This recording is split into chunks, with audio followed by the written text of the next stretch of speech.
Detroit Tigers general manager Avila made his first trade with less than 4 hours to go before the trade deadline, sending Leonys Martin to the Indians. While fans have been clamoring to see multiple deals, the team has not been connected to many other trade rumors, and ultimately may steer clear of any additional deals before the deadline at 4 p.m. Eastern Standard Time. This is not necessarily a bad thing. Only two players that Detroit is shopping are going to be free agents at the end of the season: Jose Iglesias and Liriano. The others all have at least one more year of team control. So if the Tigers decide to hold on to Fiers or Green, they could always try to trade them again next year. However, if the team does not trade either Liriano or Iglesias, they will watch them walk in free agency and will not get anything in return.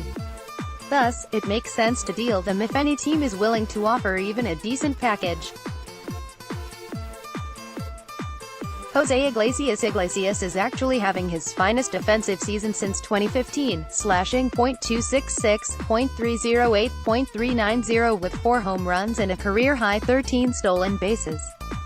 His 4.0% walk rate is bad, but his 10.1% strikeout rate is elite, and his 2.1 FWAR is nearly a career high in just 101 games. A few infield-needy teams have already addressed their problem, with the Red Sox acquiring Ian Kinsler, the Phillies acquiring Asdrubal Cabrera and the Diamondbacks nabbing Eduardo Escobar.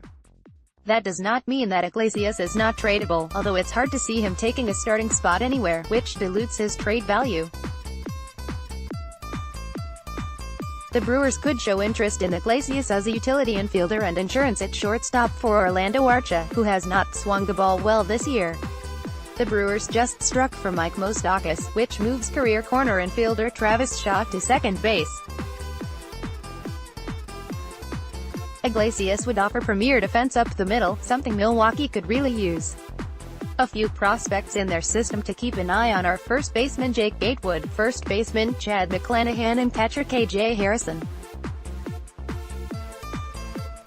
Each have plenty of power upside, but could be limited defensively.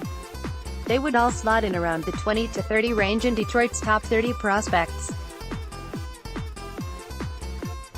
Liriano was postulated as a good fit for the Yankees, although their acquisitions of Lance Lynn and left-hander J.A.